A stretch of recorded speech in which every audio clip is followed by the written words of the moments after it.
Hello, good music lovers. Happy New Year 2025. কেমন আছেন আপনারা সবাই? চলে এলাম আমার রেগুলার সেগমেন্ট অর্থাৎ মাসে একটি ভিডিওর সেগমেন্ট মাই পিএস অর্থাৎ মাই প্র্যাকটিস সংসের একটি নতুন এপিসোড নিয়ে।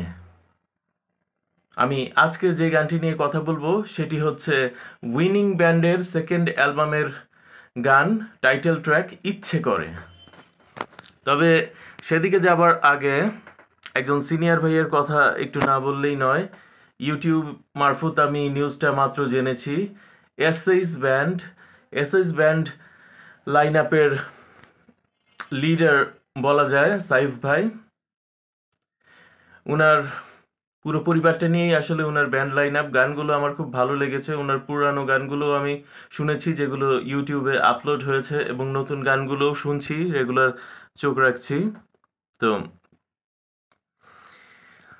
আমার আসলে আমি তো আসলে একটা লিমিটেড ক্রাউড বা লিমিটেড ধরনের কিছু মানুষজন, song listeners, good band music listeners, এই ধরনের যারা আছে, এই ধরনের একটা খুব সংখ্যালঘিষ্ঠ ভিড়কে কেন্দ্র করে আমার ভিডিওগুলো তৈরি করে থাকি। একটু অন্যরকমের মানুষ যারা, তাদের জন্যই আমার এই সোশ্যাল মিডিয়া বলেন, ইউটিউব প্ল্যাটফর্ম বলেন, সব কিছু। তো সেই পরিপ্রেক্ষিতে বলতে গেলে আমার এই ইউটিউব চ্যানেলটির এই পর্যন্ত মিউজিক সংক্রান্ত যতগুলো ভিডিও আপলোডেড হয়েছে, এবং আমি আমাদের দেশের একটি জনপ্রিয় পুরাতন ব্যান্ড নোভা, গত বছর আমি নোভা ব্যান্ডের প্রথম অ্যালবামের উপর পুরো একটি রিভিউ করেছি। এই সমস্ত ভিডিওসগুলোই আমি আসলে ডেডিকেট করছি এসএইচ ব্যান্ডের সাইফ ভাইকে। এবং আমি বলতে চাই, হ্যালো সাইফ ভাই, কেমন আছেন? আপনি যদি আমার band music, good band music related ভিডিওগুলোর সাথে থাকেন, তাহলে আমি খুব নিজেকে প্রিভিলেজড অনুভব করব, এবং ভিডিও করবার সময় প্রত্যেকবার এখন থেকে আমি এটাই কল্পনা করব যে আপনি আমার ভিডিওস দেখছেন বা সামনে বসে আছেন।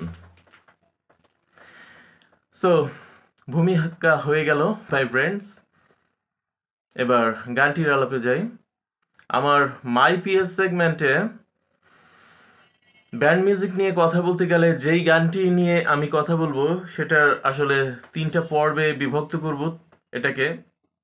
এটা প্রথম পর্বে থাকবে গানটার সাথে আমার পরিচয়ের ব্যাকগ্রাউন্ড, দ্বিতীয় পর্বে থাকবে গানটি তোলার ব্যাপারে আমার যত স্ট্রাগল, আর তৃতীয় পর্বে থাকবে গানটা তুলবার ব্যাপারে সফলতার গল্প, অর্থাৎ সফলতার সময়টুকু। সো উইনিং ব্যান্ডের সেকেন্ড অ্যালবাম অচেনা শহর, আসলে আমাদের উইনিং ভক্ত যারা ছিল, উইনিংয়ের অ্যালবাম আমি আসলে 1992 সালের শুরুর দিকে একটি কোথায় যেন কলাবাগান মাঠে একটি মেলা হয়েছিল, সেই মেলায় আমি পুরো ফ্যামিলির সাথে ঘুরতে গিয়েছিলাম। তখন আমি ক্লাস 7-এ উঠেছি মাত্র, কিন্তু আমাদের ক্লাসটা সেভাবে তখনও শুরু হয়নি। উইলস লিটল ফ্লাওয়ার স্কুলের কথা বলছি। তো সেই মেলাতে গিয়ে আমি উইনিং ব্যান্ডের ফার্স্ট অ্যালবামটা কিনলাম। যদিও ওটা অফিসিয়ালি সেই দিন থেকে আমি ওন করলাম অ্যালবামটা, বাট তার আগে আমি কাজিনদের কাছ থেকে নিয়ে হালকা পাতলা শুনেছিলাম, ফেরতও দিয়ে দিয়েছিলাম। বাট ক্যাসেটটা আমি ওন করলাম আসলে সেই 1992-এর শুরুর কোনো একটা সময় থেকে উইনিং ব্যান্ডের। এরপর আমি শুনতে শুনতে শুনতে শুনতে একেবারে মুখস্থ কণ্ঠস্থ ঠোস্টস্থ হয়ে গিয়েছিল। খুব ভালো লেগেছিল আমার। এবং আমরা একটা জিনিস আমি বিশ্বাস করি, সাইফ ভাই সহ আরও যারা এখন শুনছেন, গুড ব্যান্ড মিউজিক লাভার যারা, কয়েকটা নাম কিন্তু কমন সেই সময়: নোভা, উইনিং, অবস্কিউর, তারপর প্রমিথিউস, মাইলস, এই ধরনের কয়েকটা ব্যান্ড যারা একটু মানে নতুন কিছু করতে চাচ্ছে, যে গতানুগতিক যা চলছে সেটা থেকে সরে গিয়ে একটু আপগ্রেড ভার্সন, একটু নতুন ধরনের কিছু মিউজিকে একটু আরেকটু বেশি রকিশ ফ্লেভার আনা যায় কিনা, ডিস্টরশন আনা যায় কিনা গিটারে, তো ওইভাবে চিন্তা ভাবনা করছে এবং অ্যালবামগুলো বের হচ্ছে। তো সেই 92 সময়ের যারা আছেন আমার সাথে এই ভিডিওতে সবাই আসলে রিলেট করতে পারবেন। তো সেই উইনিং ব্যান্ডের প্রথম অ্যালবাম তো শুনতে শুনতে মুখস্থ হয়ে গেল, কিন্তু এরপর তো বোরিং লাগতে শুরু করলো, কারণ শ্রোতা হিসাবে আমার চাহিদা আরও অ্যালবাম চাই, এই চমৎকার ব্যান্ডটি থেকে আরও অ্যালবাম চাই, আরও অ্যালবাম চাই। কারণ আমি আমার গত বছরের পূর্ববর্তী ভিডিওগুলোতে বলেছি যে একটা ব্যান্ড প্রথম অ্যালবাম বের করে আইসোলেটেড হয়ে যাবার পর প্রিন্ট মিডিয়াতে তাদের কোনো খবর নিউজ সেভাবে পাওয়া যেত না, এবং একটাই বেসরকারি টেলিভিশন চ্যানেল বিটিভি থাকার কারণে, এবং বিটিভিতে ব্যান্ড মিউজিককে তখন ব্যান্ড মিউজিক সংক্রান্ত কোনো রকম সাক্ষাৎকার পডকাস্ট এগুলোকে প্রমোট করা হতো না সে সময়। তো আমরা শ্রোতারা আসলে দীর্ঘদিন অন্ধকারে থাকতাম, কিছু জানতে পারতাম না যে কি হলো, ব্যান্ডটা কোথায় গেল, লাইন আপে কি পরিবর্তন এলো, ব্যান্ডটা কি ভেঙেই গেল নাকি রেকর্ডিংয়ের কাজ চলছে, etcetera etcetera, what is going on basically. তো কিছুই আমরা জানতে পারলাম না। আর বের হতো অনেক পত্রিকা। এখন যারা পত্রিকা কালেক্ট করা, যাদের আসলে হবি ছিল বিভিন্ন রকম বিনোদনমূলক পত্রিকা পাওয়া যেত তখন বাজারে, সেইগুলো এখন কালেক্ট করা, যারা এভাবে বান্ডেল ধরে এতগুলো করে কালেক্ট করতো, তারা হয়তো এই নিউজগুলো পেতো। কারণ আমি শুনেছি সে সময় কোনো না কোনো অখ্যাত পত্রিকায় আবার টুকটাক নিউজ আসতো যে ব্যান্ডগুলো প্রথম অ্যালবাম বের করে সুপারহিট হয়ে আইসোলেটেড হয়ে গেছে, কিন্তু তারা দ্বিতীয় অ্যালবামের জন্য কাজ করছে। সেই সব টুকরো টুকরো নিউজ টিউজ নাকি পাওয়া যেত অনেক অ্যালবামে। লিয়াকত হোসেন রাজু নামের আমার একটা বন্ধু ছিল, সে আবার এইসব ঘাটাঘাটি করতো, সে নিউজ টিউজ আমাকে বলতো। আমি খুব জেলাস হয়ে যেতাম তখন যে ও মিউজিকের কি বুঝে, ওর চেয়ে তো আমি বেশি বুঝি, কিন্তু ওর জানার রেঞ্জটা এত বেশি কেন। লিয়াকত হোসেন রাজু আমার সমবয়সী হবে, 92 সালে সেও ক্লাস 7-এ পড়ে। ব্যান্ড মিউজিক নিয়ে এলাকা ভিত্তিকভাবে আমার অল্প হাতে গোনা যে দু একজন বন্ধু, তাদের মধ্যে এই লিয়াকত হোসেন রাজুই ছিল অন্যতম। তো যাই হোক, উইনিং ব্যান্ডের নিউজ আমি পেলাম আসলে একটা ঈদে।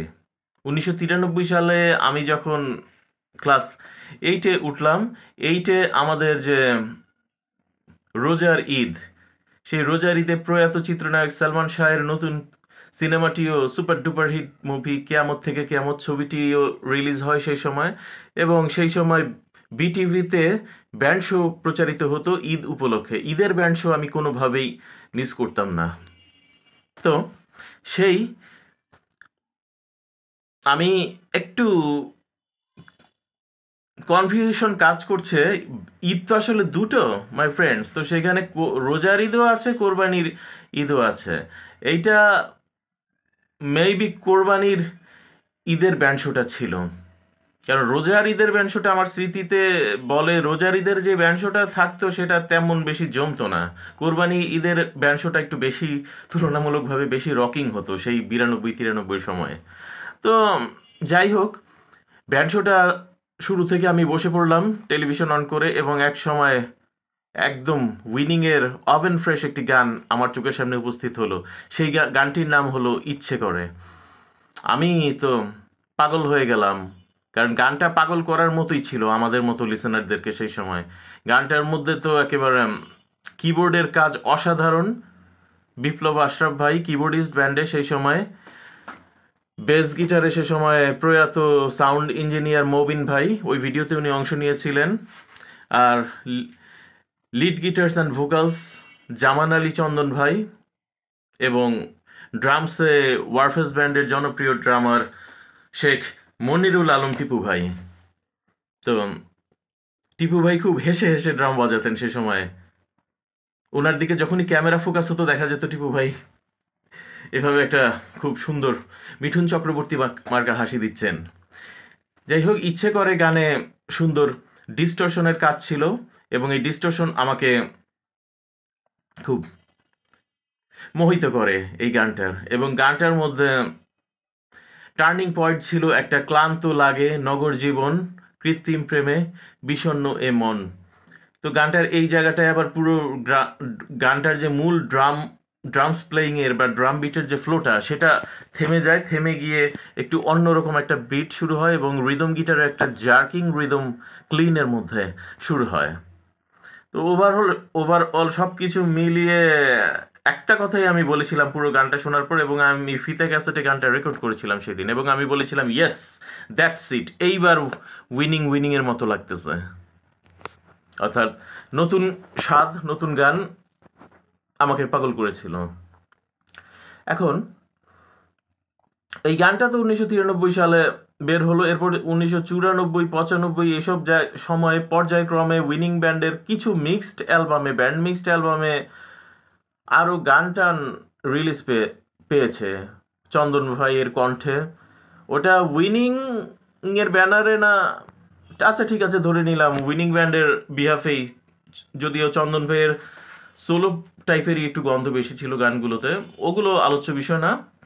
এগুলো বের হতে লাগলো, কিন্তু ওই যে ম্যাগাজিনে যে নিউজ ছাপা হয় উইনিং ব্যান্ডের পরবর্তী কাজ কি কেমন, এই নিউজ আমি সে সময় তেমন কোনো নিউজই কালেক্ট করতে পারলাম না, যেহেতু কোনো পত্রপত্রিকা আসতো না আমার বাসায় এইসব নিয়ে। তো 1995 সালে আমি যখন ক্লাস 9-এ পড়ি, সেই সময় কোরবানি ঈদের আগে দিয়ে আমরা ইত্তেফাক পত্রিকা রাখতাম। সেই সময় ইত্তেফাক পত্রিকায় বেশ জোরে সোরে কয়েকটা ব্যান্ডের প্রচারণা, মানে আপকামিং ব্যান্ডগুলোর ক্যাসেট আসছে এইবারের ঈদে, অডিও অ্যালবাম আসছে, নতুন অডিও অ্যালবাম প্রচারণা হলো বেশ। তো সেইখানে আমি উইনিং সম্পর্কে জানতে পারলাম, এবং একটা ম্যাগাজিন মনেও পড়ছে না, সেটাতে আমি উইনিং ব্যান্ডের নতুন অ্যালবামের যে কাজ চলছে এবং ব্যান্ডটা যে আছে ভেঙে যায়নি সেই নিউজ জানতে পারলাম। এবং এগুলো আমার জানার মোটামুটি 1 বছরের মধ্যেই অ্যালবামটা রিলিজ পেয়ে গেল, অচেনা শহর। আমার অত্যন্ত প্রিয় একটা অ্যালবাম, এবং আমি মনে করি স্ক্রিনের ওই পাশে আমাকে যারা এই মুহূর্তে শুনছেন আপনাদেরও অত্যন্ত প্রিয় অ্যালবামই হবে সেটা। তো এইটাই ছিল আমার উইনিং ব্যান্ডের ইচ্ছে করে গানটার সাথে পরিচয়ের ব্যাকগ্রাউন্ডটা আপনাদেরকে বললাম। এবং ক্যাসেটটা বাসায় নেবার পর আমি শুনলাম যখন প্রথম ট্র্যাকটা, আমি আরও বেশি বিমোহিত হলাম, কারণ টেলিভিশনে যে ভার্সন শুনেছিলাম এখানে দেখলাম ভার্সন আরও বেশি পলিশড এবং আরও বেশি ভারী জিনিসটা। একটা প্লাকিং একটা প্লাকিং ছিল রিপিটেডভাবে, এই প্লাকিংটা পুরো গানের মধ্যে বেজেছে। ইচ্ছে করে গানের বৈশিষ্ট্যই ছিল এই প্লাকিংটা। এই প্লাকিংটা বিটিভিতে যেই ভার্সনটা হয়েছিল সেটার মধ্যে প্লাকিংটা ছিল একেবারে ওয়েস্টার্ন কান্ট্রি সাইডের যে কান্ট্রি সাইডের গানগুলোতে এক ধরনের ম্যান্ডোলিন বলা হয় সম্ভবত, একটা ইনস্ট্রুমেন্ট কান্ট্রি সাইডে অনেকটা গিটারের মতো, আমি সরি এই মুহূর্তে নামটা মনে আসছে না। বিদেশি ব্যান্ডগুলোর কান্ট্রি সাইডের যে গানগুলো, একটু গ্রাম ঘেঁষা গানগুলো যেগুলো, সেগুলোর মধ্যে ওই ইনস্ট্রুমেন্টটা ইউজ হয়। তো উইনিং ব্যান্ডের ইচ্ছে করে গানের মধ্যে সেই প্লাকিংটা ছিল সেই কান্ট্রি সাইড টাইপের বিটিভি ভার্সনে, কিন্তু অ্যালবাম ভার্সনে যেটা ছিল, সেই অ্যালবাম ভার্সনের মধ্যে আবার অন্যরকম, জিনিসটাকে অনেক ভারী করা হয়েছে, মিড রেঞ্জ বাড়ানো হয়েছে,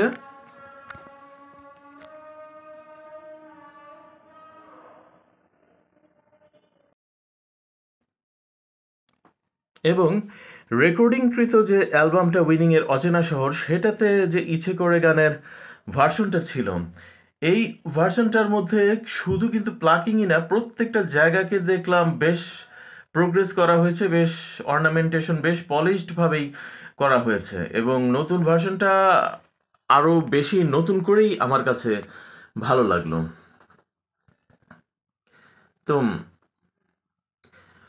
উক্ত অ্যালবামের সমস্ত গানই মোটামুটি আমার ভালো লেগেছিল। তো এটা ছিল গানটার সাথে আমার পরিচয়ের ব্যাকগ্রাউন্ড, ইচ্ছে করে ট্র্যাকটা। এখন গানটা তুলবার ব্যাপারে যে স্ট্রাগল, সেই ব্যাপারে একটু গল্প করি।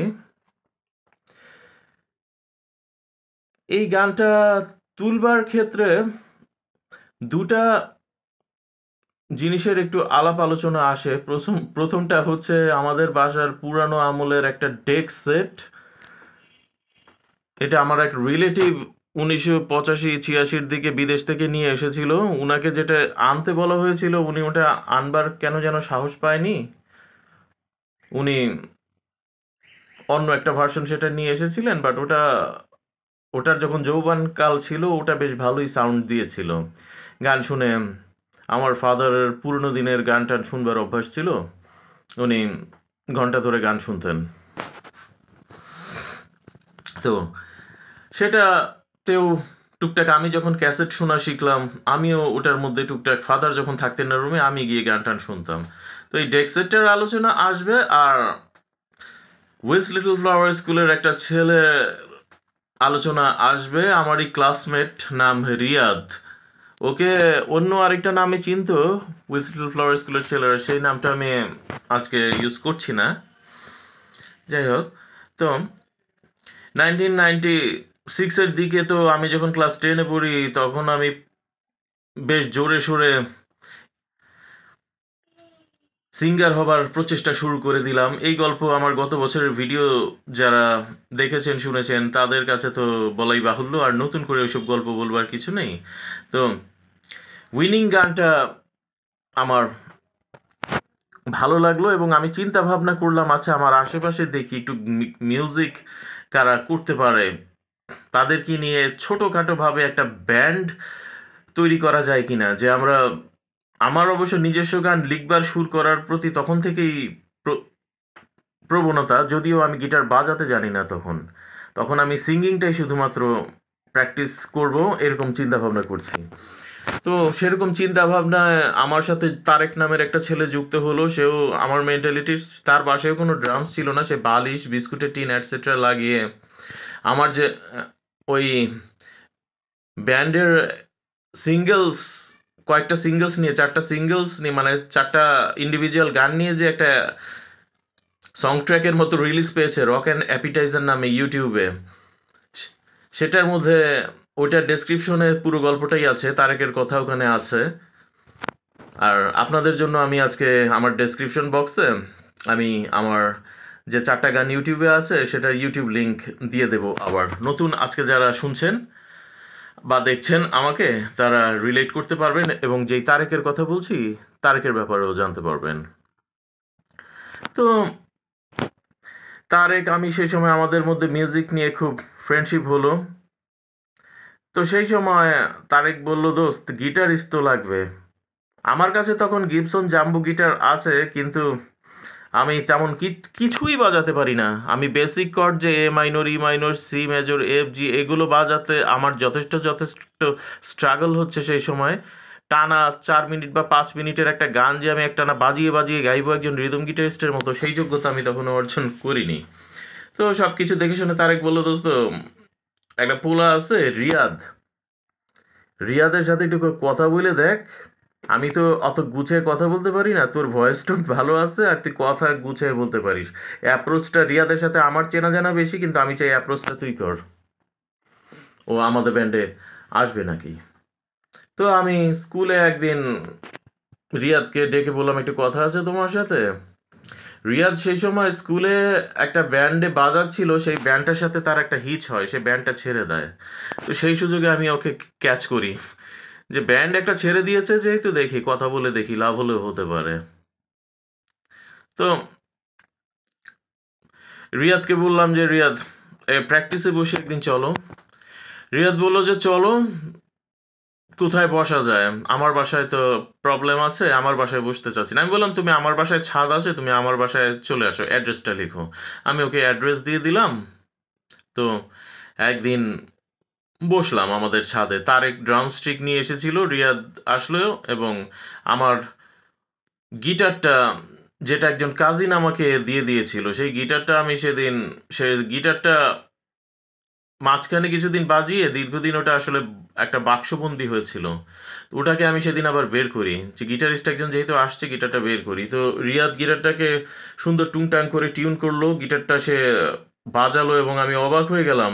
ওই গিটার থেকে আসলে গিটারিস্টের ক্যারিশমা তো সবসময় গিটারের বডি টোনে ডিপেন্ড করে না, এই যে হাতটা যে, এইটার উপরও ডিপেন্ড করে অনেক কিছু। আমি ওর বাজানো শুনে তো মুগ্ধ পুরা। তো সেই সময় আমাকে রিয়াদ বলল, আচ্ছা কোন গান দিয়ে শুরু করতে চাও তুমি, কোন গানটা গাইতে চাও? আমি তো বাজাবো। তার একটু স্টিক নিয়ে ছাদের মধ্যে বসে পড়েছে একটা কোনায়, সে শ্যাডো প্র্যাকটিস করবে শুধু, ড্রাম সেট তো নেই, কি করা যায়। তো রিয়াদকে আমি বললাম ইচ্ছে করে গানটা। এখন মাই লিসেনার্স, এই ইচ্ছে করে গানটা, একটা গানের আমি সে সময় শুধু রেকর্ডেড, ওই বয়সে রেকর্ডেড ভার্সন শুনেই অভ্যস্ত, কিন্তু অ্যাকোস্টিক ভার্সন, একটা অ্যাকোস্টিক গিটারে ওই রেকর্ডেড ভার্সনের জিনিসপত্রগুলো যে অ্যাকোস্টিকের ফ্লেভারে এত সুন্দর করে তোলা যায়, এইটা সম্পর্কে আমার কোনো ধারণাই ছিল না। 1996 সালের সেই দুপুরবেলাতে, একটু মেঘলা মেঘলা দুপুর ছিল সেদিন, সেই দুপুরবেলাতে আমি প্রথম বুঝতে পারলাম যে গিটারিস্ট ভালো হলে শুনতে কীরকম লাগে। রেকর্ডিং ট্র্যাকের জিনিসগুলো রিয়াদ খুব নিখুঁতভাবে ওই গানটার প্রথমে বেস পার্ট আমাকে বাজিয়ে শোনালো যে দেখো আমি বেস পার্টও তুলেছি।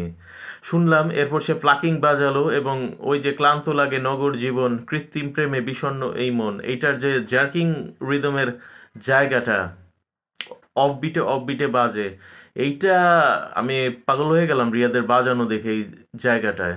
এবং প্রত্যেকটা গানে সে একটা গিটার দিয়ে দারুণ সব অর্নামেন্টেশন করছিল, এবং আমি গাইছিলাম। তো গানটা শেষ করলাম আমরা। তখন রিয়াদকে বললাম, রিয়াদ আমি চাই একটা ব্যান্ড করতে, এবং আমি চাই তুমি গিটারিস্ট হিসেবে তুমি থাকো। রিয়াদ আমাকে অ্যান্সার করলো না। এই না বলে কয়েক সেকেন্ড নীরবতা। আমিও হকচকিয়ে গেলাম। আমিও তাকে কয়েক সেকেন্ড কিছু জিজ্ঞাসা করি না। আর তারেকের দিকে তাকালাম, তারেক ইশারা দিয়ে বলল কথা চালায় যা, কথা চালায় যা, চোখের ইশারায় বলল থামিস না, কথা তোরে বলতে হবে। তো গিটারিস্ট মানুষ একটু ভালো বাজাতে পারে, সে হয়তো চাইছিল যে এই নায়ের পরে কথাটা আমি শুরু করি, এটা আমি বুঝতে পারলাম। এক সময় আমি বললাম যে ওয়াই রিয়াদ, তুমি তো স্কুলের ব্যান্ডটা ছেড়ে দিছো। বলে ব্যান্ড ছেড়ে দিয়েছি, কিন্তু আমি মনিটর ব্যান্ডে জয়েন করেছি রিদম গিটারিস্ট হিসাবে, এবং অ্যাট এ টাইম দুইটা ব্যান্ডে থাকার কোনো ইচ্ছা আমার নেই। মনিটর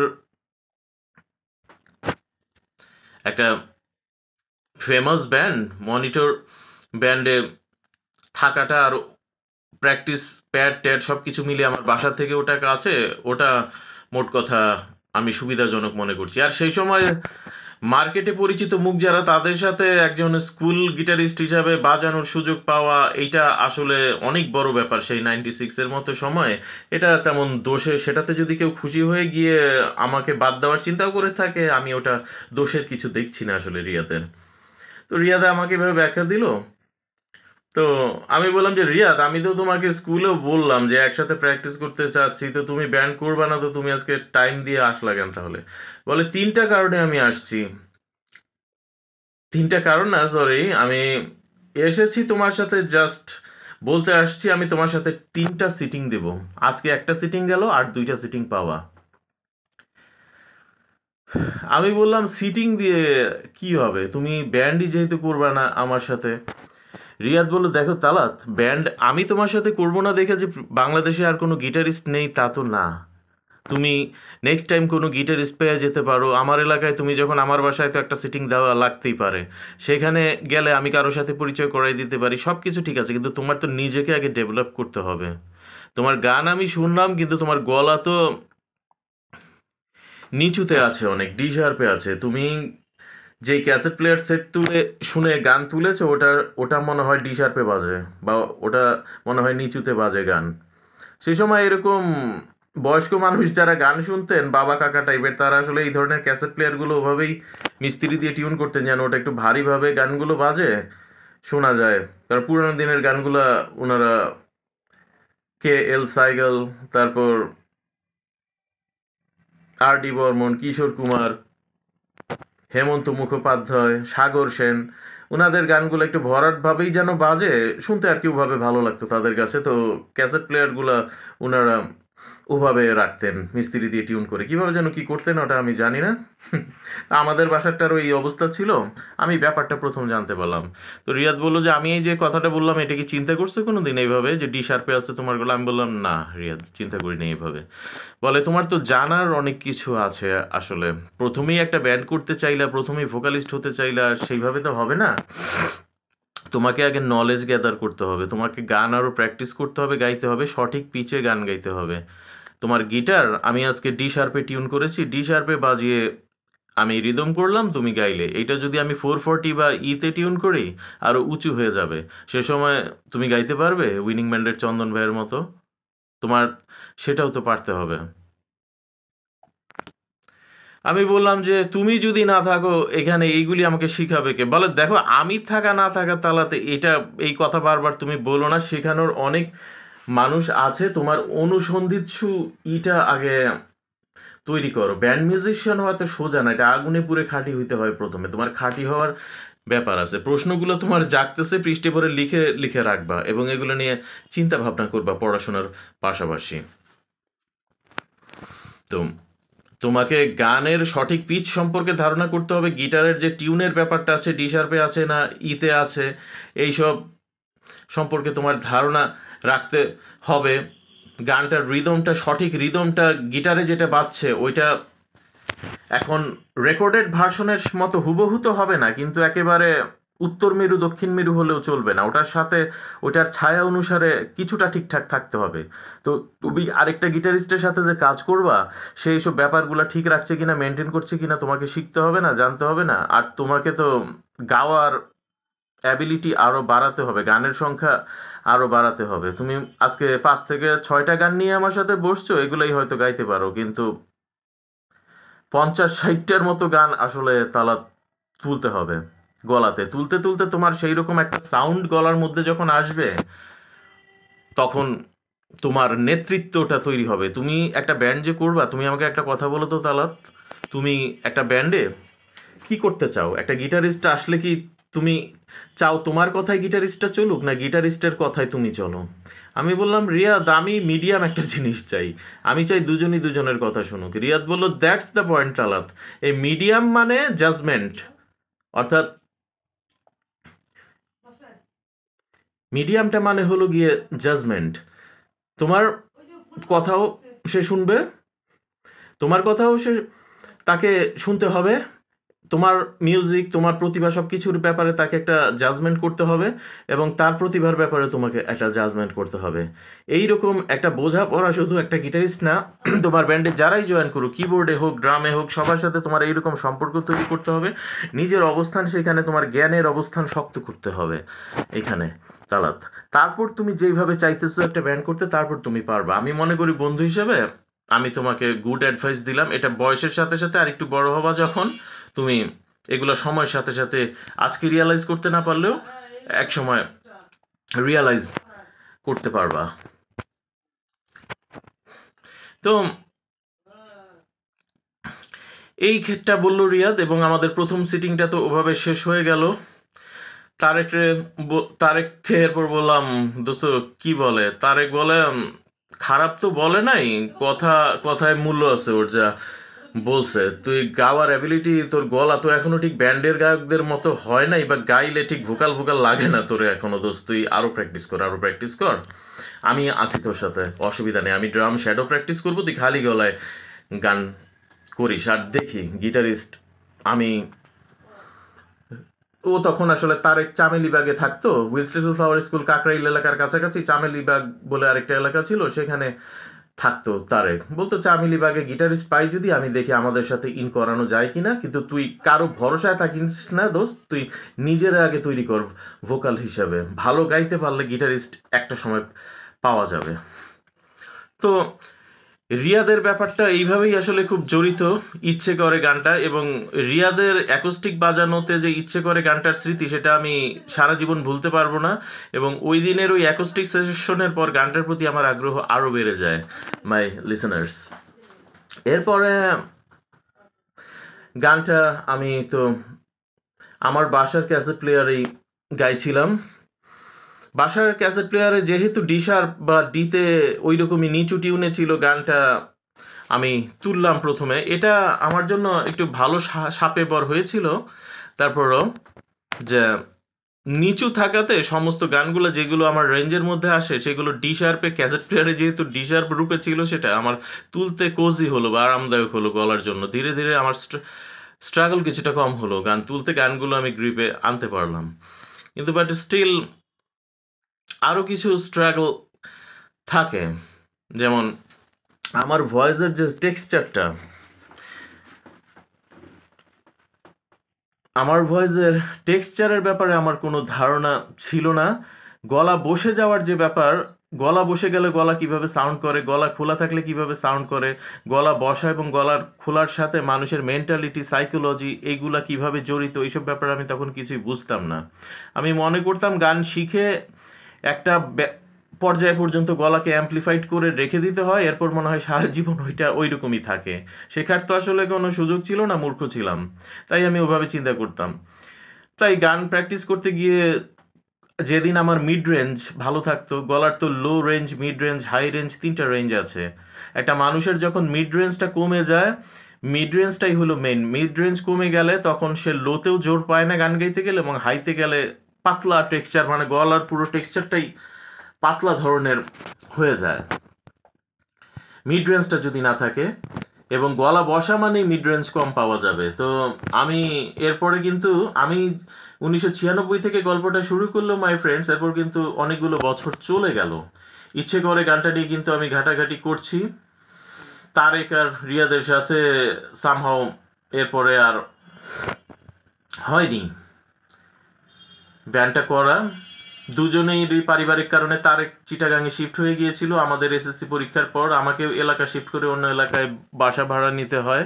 ওই ব্যান্ডটা আমার কিক স্টার্ট, যে ব্যান্ডটা ছিল লাইফের, যেটাতে রিয়াদের কাছ থেকে কিক স্টার্টটা পেয়েছিলাম আমি, সেটা ভালো একটা কিক স্টার্ট পেলেও ব্যান্ডটা আর কন্টিনিউ হয়নি।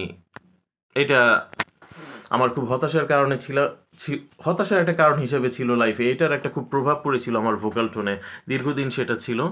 তো প্রায় আমার গলা বসা থাকতো, গলা বসা থাকা অবস্থায় আমি দেখতাম যে সাউন্ড আসছে না গলায়, তখন আমি আরও বেশি জোরে চিৎকার করে গান করতাম। কিন্তু এই চিৎকার করে গান করাটা কিন্তু আসলে রেকমেন্ডেড ছিল না। একটা ছেলের কথা বলি, উইজ লিটল ফ্লাওয়ার স্কুলে গান বাজনা করতো, শামসুন নূর খান রাজীব।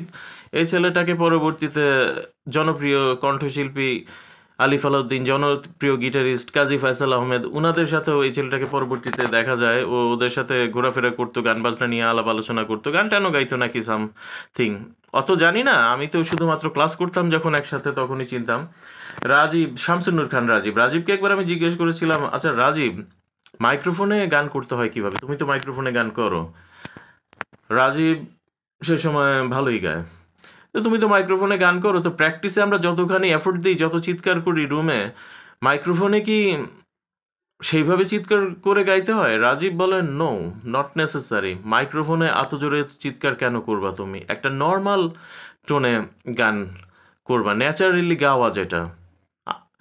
তো এই টিপসটা পরবর্তী বছরগুলোতে আমার খুব কাজে আসে। এই টিপসটা আমার মাথায় ছিল, যদিও আমি বুঝিনি আসলে। কারণ ওই যে প্র্যাকটিস সেশন, যখন যখন গান গাইবার সুযোগ পেতাম, নট নেসেসারি সবসময় যে আমার মন ভালো থাকতো, মনে ডিপ্রেশনও থাকতো অনেক সময়। ডিপ্রেশন নিয়ে যখন গান রিহার্সাল করতে শুরু করতাম, সেই সময় গলার সাউন্ড কম আসতো এবং আমি আরও বেশি চিৎকার করে গান করতাম সেই সময়। এবং চিৎকার করে গান গাওয়াতে একটা ভালো দিকও ছিল, একটা খারাপ দিকও ছিল। আচ্ছা, খারাপ দিকটা আগে বলি। খারাপ দিকটা হলো গলাটা বসে যেত খুব দ্রুত, এরপর 7-8 দিন আর গান করতে পারতাম না, গ্যাপ দিতাম, আবার 10-15 দিন পর আবার শুরু করতাম, আবার যখন গলা রিকভার হতো। আর ভালো দিক ছিল, আমার টোনাল কোয়ালিটি পাতলা ছিল ছোটোবেলায়, স্ট্রাকচারটা।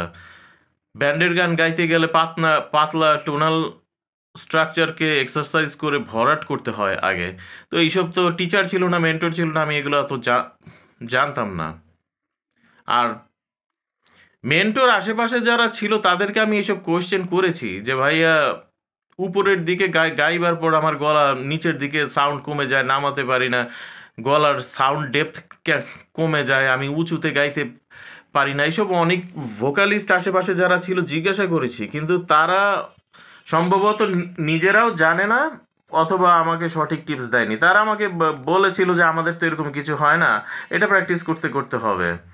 কিন্তু মানুষের যে ভয়েসের মিড রেঞ্জটা যে মেজাজ এবং মুডের উপর ডিপেন্ড করে, এবং শারীরিক সুস্থতার তো অবশ্যই একটা ব্যাপার থাকে। এই ব্যাপারটা এবং পিচটা যে গড গিফটেড ব্যাপার, সবাই যে স্করপিয়ন্স বা ড্রিম থিয়েটার, আয়রন মেইডেন গাইবার মতো পিচ নিয়ে পৃথিবীতে আসেনি, এইটা আরেকটা পয়েন্ট। এই দুইটা রেড আন্ডারলাইন পয়েন্ট যে এই অ্যান্সারগুলোই তাদের কাছে আমি পাইনি, এই ব্যাপারে তারা কোনো সন্তোষজনক উত্তর আমাকে দিতে পারেনি। তো আমি টিপসও পাইনি, আমি আমার মতো প্র্যাকটিস করছিলাম মূর্খের মতো লম্বা সময় ধরে। ওই সময় স্কুলের একটা ঘটনা বলি, সেই সময় আবার নোভা ব্যান্ডের শাকিল খান আর অর্কিজ ব্যান্ডের ভোকালিস্ট, নামটা ভুলে গেছি আমি, উনাদের একটা বিশেষ গায়কই ছিল, একটু বেশি মিষ্টি করে আধুনিক গানের মতো করে করে ব্যান্ডের গান গাওয়া। ওইটা তখন মার্কেটে আবার খুব জনপ্রিয় ছিল। তো এইটা আমি বলছি আরও আগের কথা, 92-93 সময়কার মেন্টালিটির কথা বলছি। তো আমার ক্লাসমেটরা তো ওই সময়কারই, অনেক ক্লাসমেট আমাকে বলতো, এই তুই শাকিল খান ভাইয়ের গানগুলো গা রে, বা তুই অর্কিজ ব্যান্ডের গানগুলো কর, ওইগুলো তোর গলায় খুব মানানসই হবে, ভাল লাগবে। কিন্তু এই কথাটা আমি খুব একটা খুশি হতাম না শুনে, কারণ আমি বুঝতে পারতাম যে আমার টোনাল কোয়ালিটি পাতলা, সেই কারণে ওরা এই ধরনের কথা বলছে। কিন্তু আমার ভিতরে আমি সেই সময় আসলে দুইজন রকস্টারকে ধারণ করতাম, একজন প্রমিথিউস ব্যান্ডের বিপ্লব ভাইয়া আর একজন নোভা ব্যান্ডের আহমেদ ফজল ভাইয়া। আমি তাদের মতো গড গিফটেড গলা আমার ছিল না, বাট আমি সব সময় ধারণ করতাম তাদের। আমার চেষ্টা থাকতো যে আমি তাদের মতো একটা স্ট্রং মিড রেঞ্জ নিয়ে ওইভাবে থ্রোয়িংটা, একটা রকিশ থ্রোয়িংয়ে আমি চিৎকার করে গাইবো, ছিটে ফোটা হলেও যেন থাকে। আমি যদি নর্মাল গানও গাই, একেবারে যেন ওই আধুনিক গানের মতো শোনা না যায়, একটা ব্যান্ডিশ ফ্লেভার, ব্যান্ড ফ্লেভার যেন থাকেই। তো সেই চেষ্টাটা আমার সবসময় ছিল। এই কারণে আমি ওই শুধুমাত্র ওই মেলোডিয়াস গলায় কম প্রসার দিয়ে আস্তে আস্তে গাওয়া ওই একটা টেক্সচারে আমি আসলে আবদ্ধ থাকতে চাইনি। আমি বিভিন্নভাবে এক্সপেরিমেন্ট করেছি, যেই যেই গান সামনে পেয়েছি তোলার চেষ্টা করেছি। আর আমার টোনাল টেক্সচারকে আমি টের পেয়েছিলাম যে চিৎকার করে গান গেলে লাভ আছে, টোনাল টেক্সচার পরবর্তীতে রিহার্সাল 10-12 দিন পর আবার রিহার্সাল করলে টোনাল টেক্সচার ভারী হয় তখন। তো এইটা আমার মাথায় ছিল। আর শামসুন নূর খান রাজীবের কথাটাও মাথায় ছিল, ওই যে ওয়েস্ট লিটল ফ্লাওয়ার স্কুলের ক্লাসমেট। এই দুটো টিপসকে পুঁজি করি আমি এগোতে লাগলাম। এবং 1998 সালে যখন আমি ক্লাস কলেজে সেকেন্ড ইয়ারে পড়ি, তখন একদিন আমি আমার ফাদারের গান শোনার মেশিনটা নষ্ট করে ফেললাম। ক্যাসেটের ফিতা পেঁচিয়ে গেল, জিনিসটা তো আসলে বৃদ্ধ হয়ে আসতেছিল, তো কলাপস করলো ওটা।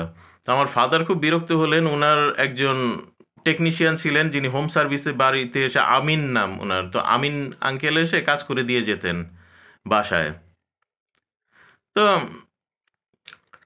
আমিন আঙ্কেলের সাথে আব্বা বসে জিনিসটা ঠিক করলেন, আমিন আঙ্কেল রিপেয়ার করে দিয়ে গেল। আমার ফাদার খুব বিরক্ত হয়ে আমার আম্মাকে বললেন, এই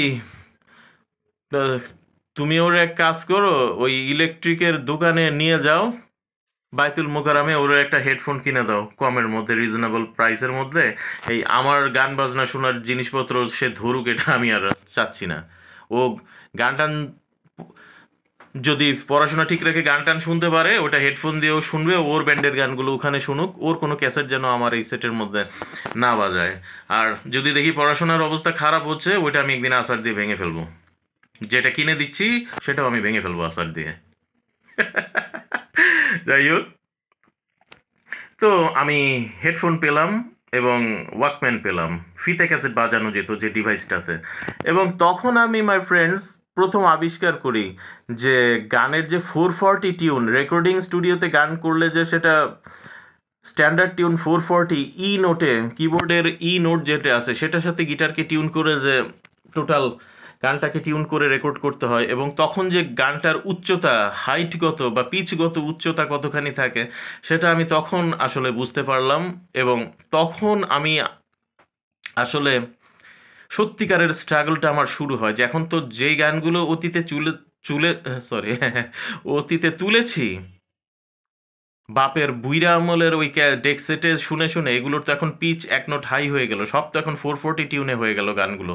এগুলোকে আমার আবার গেয়ে গেয়ে বাজিয়ে বাজিয়ে সাথে নতুন নতুন করে তুলতে হবে। তো আল্লাহ মেহেরবান, সেই সময় আমি আলাদা রুম পেয়েছিলাম। আমি বাসা, ফ্যামিলির সাথে যে বাসাটা ভাড়া করে থাকতাম অন্য একটা এলাকায়, সেখানে আমার অ্যাটাচ বাথসহ রুম ছিল। সেখানে আমার ছোট ভাই, 7 বছর ছোট আমার চাইতে বয়সে, আপন ছোট ভাই, এবং আমি সেখানে থাকতাম। অ্যাটাচ বাথ ছিল, পড়াশোনার সময় রুমের দরজা বন্ধ করে দেওয়ার সুযোগ সুবিধা ছিল, এবং ওখানে আমি আমার ওখানে একটা স্পিকার ছিল, পুরাতন ডেক সেটের একটা সাউন্ড বক্স জোগাড় করেছিলাম, ওটার সাথে ওয়াকম্যানটাকে অ্যালাইনমেন্ট করে লাইন ইন করে আর কি মোটামুটি সাউন্ডে ভালোই গানটা শুনবার মতো একটা বেজি সাউন্ড পাওয়া যেত। তো ওখানে আমি যেদিন যেদিন সুযোগ পেতাম, ফাদার যখন ডিশ লাইনে কোনো পছন্দসই সিনেমা টিনেমা দেখায় ব্যস্ত থাকতেন সন্ধ্যার দিকে, তখন আমি মোটামুটি ওইভাবে প্র্যাকটিসটা পড়াশোনার ফাঁকে ফাঁকে চালাতে লাগলাম। এবং তখন আসলে আমি বুঝতে পারলাম যে হাই পিচের গানগুলা, ব্যান্ডের গান গাওয়া আসলে এত সহজ ব্যাপার না। এবং রিয়াদ যে বন্ধুটা উইথ লিটল ফ্লাওয়ার্স গুলো, ওর কথাগুলো তখন আমার মিলতে লাগলো। তখন আমি বুঝতে পারলাম যে আসলে ইচ্ছে করে গানটাকে পারফেক্টভাবে গাওয়ার জন্য, এবং ব্যান্ডের গানগুলো আমার রেঞ্জে কয়টা গান আসবে সেটা বড় কথা না, যেগুলো আসবে রেঞ্জে সেগুলোকেই ভালোভাবে পলিশ অ্যান্ড মাস্টার করার মতো করে প্র্যাকটিস করে ওই অবস্থায় আনার জন্য এবং গাওয়ার জন্য আমাকে অনেক আরও স্ট্রাগল করতে হবে। কারণ গানগুলো যথেষ্ট উঁচু উঁচু লাগতেছে, এবং উঁচু গানকে আমার হাইট পর্যন্ত, ভয়েসের হাইট বা পিচ বলছি, আমার কমফোর্টেবল পিচ যেটা, সেইটার মধ্যে হ্যাবিচুয়েট করতে গেলে আমাকে গানগুলো দিনের পর দিন শুনতে হবে, গাইতে হবে, শুনতে হবে, গাইতে হবে। কারণ আমি তো গাইতে গাইতে গায়েন, আমি ক্লাসিক্যালভাবে শিখিনি গান। তো এইরকমই চলতে লাগলো, এবং অবশেষে ইয়ার 2000, এটা 2 এর কথা, 3 এর কথা, আমার ফাদারের জমানো কিছু টাকা পয়সা ছিল, সেটা দিয়ে উনি একটা সিডি প্লেয়ার সেট কিনলেন জগজিৎ সিং এর গান শুনবার জন্য, মুভি দেখবার জন্য। তো ওইটা আমাদেরও পারমিশন ছিল টুকটাক ব্যবহারের। তো তখন আবার ব্যান্ডের গানের সিডিগুলো মাত্র বাজারে, সিডি কালচারটা মাত্র শুরু হয়েছে, ব্যান্ডের গানের সিডিগুলো অল্প অল্প দু একটা কোম্পানি তখন বের করছে, এবং ওয়ারফেজের সিডি বের হলো, এবং টুকটাক অল্প অল্প, এখনকার মতো না, অনেক লিমিটেড পর্যায়ে পাওয়া যেতে লাগলো সিডিগুলো, যেখানে ব্যান্ডের গানের 12টা গান, 15টা গান, বেস্ট গানগুলো সবগুলো ব্যান্ডের মানে ঢালাওভাবে তখন একসাথে 12-15টা সিডি বের হয়ে যায়নি, কিন্তু এগুলো স্টেপ বাই স্টেপ 1 বছর 2 বছর পর পর আস্তে আস্তে ধীরে ধীরে বের হয়েছে। তো ওইভাবে আসলে আমি কালেক্ট করতে লাগলাম, সিডিগুলো কিনতে লাগলাম। সিডি কিনতে কিনতে তখন আমার ফাদার যে সিডি প্লেয়ারটা ঘরে আনলেন, ওইটাতে সিডি বাজিয়ে আমি যখন ব্যান্ডের গান শুনতে লাগলাম, তখন আসলে আমি টেক্সচারটা, মানে গান শুনবার একটা সোর্স আমার ততদিনে ভালোভাবে হলো। অর্থাৎ আমি স্ট্রাগল শুরু করেছি 1996 থেকে, কিন্তু গান শুনবার ভালো যে ডিভাইস, যেটা আদর্শ ডিভাইস বলা যায়, সেই আদর্শ ডিভাইস আমার ঘরে আসতে আসতে ইয়ার 2002-3 এরকম হয়ে গেল সময়টা। তো সেইখানে আমি তখন আবার একটা মিক্সড অ্যালবামের সিডি রেকর্ড করাই ফার্মগেটে গিয়ে, এবং সেখানে ইচ্ছে করে গানটা ছিল। তো তখন আমি গানটা বাজিয়ে সিডি প্লেয়ারে বুঝতে পারলাম যে গানটার আসলে কীরকম টেক্সচারটা, তখন শুনে তখন আমি আসলে ইচ্ছে করে গানটা আবার প্র্যাকটিস শুরু করলাম ওই সিডির সাথে, এবং দেখলাম জামান আলী চন্দন ভাই যে উইনিংয়ের, ওনার পিচ আসলে অনেক হাই, উনি অনেক উঁচুতে গান করেন, যেটা আসলে ক্যাসেটে শুনবার সময় আমি ঠিক বুঝতে পারিনি, বা সিডিতে শুনলে সাধারণত বোঝা যায় না। কারণ আমাদের ব্যান্ড স্টার, রক স্টার যারা ছিলেন, ওনারা হাইতে গান করলে ওনাদের যেহেতু ভয়েস টেক্সচার অনেক পুরুষালী এবং ভরাট ছিল, এই কারণে ওনারা হাই পিচের গান গাইলেও ভারী টেক্সচারের কারণে, ভারী মিড রেঞ্জের কারণে সেটা নর্মাল লাগতো, কিন্তু তুলতে গিয়ে স্ট্রাগলটা তখন আসলে বোঝা যেত। তো এটা ছিল আমার স্ট্রাগলের পার্টটা, মাই ফ্রেন্ডস, ইচ্ছে করে গানের। এবং ফাইনালি এই 2003 থেকে 4-এর মধ্যেই ফাইনালি একদিন আমি অনেক প্র্যাকটিস করে করে, এবং আমি এটাও তখন বুঝলাম যে উঁচু টেক্সচারের গান আমাকে একটানা প্র্যাকটিস করলে হবে না। আমি তো একটা গান নিয়ে পড়েছিলাম না, আমি মাল্টিপলভাবে অনেকগুলা গানই অ্যাট এ টাইম প্র্যাকটিস করছিলাম সে সময়। তো আমি একটা জিনিস বুঝলাম যে আমি যদি 2টা উঁচু পিচের গান প্র্যাকটিস করি এই মাসে, তাহলে আমাকে 4টা নিচু পিচের গান বা মিডিয়াম পিচের গান প্র্যাকটিস করতে হবে। আমি 7টা গান যদি লিস্টে রাখি, 7টা গানই যদি উঁচু করি, আমার দ্বারা উঁচু পিচের গান চুজ করি, আমার দ্বারা সম্ভব হবে না, এত তাড়াতাড়ি আমি উন্নতি করতে পারবো না। আল্লাহ অত উঁচু পিচের গলা আমাকে দেয়নি, আমাকে ওই নিচুতে বারবার সাঁতার কেটে, মিডিয়ামে বারবার সাঁতার কেটে, তারপর হাইতে একটু উকি দিয়ে আবার মিডিয়ামে গিয়ে এইভাবে গলাকে তৈরি করতে হবে। আমি এই স্বশিক্ষিতভাবে চেষ্টা করতে লাগলাম, মানে নিজেকে নিজে শিখাতে লাগলাম, ওইভাবে এক্সপেরিমেন্ট করতে লাগলাম। তো এইভাবে করতে করতে ব্যাপারটা বিফলে যায়নি, ফলদায়ক হলো। আর ততদিনে ওইটাও একটু মাথায় ছিল যে সবসময় চিৎকার করে গাইলে হবে না, অনেক সময় একটু অল্প সাউন্ডে, মিডিয়াম সাউন্ডেও গানটা গাওয়া ভালো। কারণ চিৎকার করে গান গাইলে গলা বসে যায়। এই ব্যাপার বুঝতে যদিও অনেক দিন সময় লেগে গিয়েছিল। চিৎকার করে গান গাওয়া যে যাবে না, গলাকে যে খোলা রাখতে হবে, বসা গলা নিয়ে গান গাইলে মিড রেঞ্জ আসবে না এবং সেখানে সাউন্ড কিন্তু কমে যাবে। তো সেই সাউন্ড বাড়ানোর জন্য চিৎকার করা যাবে না, সেই সময় ওই কম সাউন্ডেই গান করতে হবে। এই ব্যাপার আমি পরবর্তীতে জনপ্রিয় সঙ্গীত শিল্পী অরিজিৎ সিং এর একটা ইউটিউবের ইন্টারভিউ দেখে ব্যাপারটা তখন আমি শিওর হই যে একটা ভোকালের গলা সবসময় একভাবে সাউন্ড করে না, কোনো কোনো সময় মিড রেঞ্জ কম থাকতে পারে, কিন্তু ভয় পাওয়া যাবে না, সেটার মধ্যেই সাউন্ড কমিয়ে বাড়িয়ে যেভাবে হোক প্র্যাকটিসটা চালু রাখতে হবে। তো তখন আমি আসলে অনেক বছর পরে পুরোপুরি শিওর হই ব্যাপারটা, এবং তখন থেকে আমার আসলে ভোকাল হিসেবে আমার ডেভেলপমেন্ট, স্বশিক্ষিত, নিজেই নিজের শিক্ষক হয়েছে, এটা নিজেকে শেখানো বা প্র্যাকটিস করা, নিজেই ছাত্র নিজেই শিক্ষক। তো ওইটা ডেভেলপমেন্টের দিকে যেতে থাকে অরিজিৎ সিং এর সেই ইউটিউব ভিডিওটা দেখবার পর। আর যেখানে উইনিং ব্যান্ডের ইচ্ছে করে গানটার প্রশ্ন, সেটা আমি উইদিন ইয়ার 2005-6 এর মধ্যে আমি একদিন দেখলাম খুব কমফোর্টেবলি গাইতে পারছি, পিচ, লো, মিড, হাই সব কিছু ঠিকঠাক রেখে, এবং গলাতেও আর প্রেশার পড়ছে না। আর ওই গান গাইলে যে আর অন্য গান গাইতে পারবো না, গলা বসে যাচ্ছে, সেই ব্যাপারটাও দেখলাম অনেকটা রিকভার হয়ে গেছে। তো অবশেষে মাই ফ্রেন্ডস বুঝতেই পারছেন সফলতার ব্যাপারটা এলো।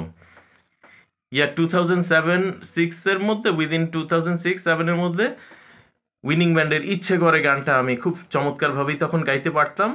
যার সামনে বা যাদের সামনেই করতাম গানটা, তারা প্রশংসা করত। সো মাই ফ্রেন্ডস এবং এসএস ব্যান্ডের সাইফ ভাই, সবাইকে বলছি কেমন লাগলো আমার এই জার্নি। তো মাই পিএস বা মাই প্র্যাকটিস সংসের দ্বিতীয় এপিসোড তো আজকে শেষ হয়ে গেল। পরবর্তী এপিসোডের জন্য তাহলে আপনারা অপেক্ষায় থাকুন। আমার সাথে থাকবার জন্য থ্যাংক ইউ। সবার সুস্বাস্থ্য কামনা করি, উত্তর উন্নতি কামনা করি। আবারও সবাইকে ইয়ার 2025-এর শুভ ইংরেজি নববর্ষ জানিয়ে আজকের মতো তালাত বলছি, আলবিদা।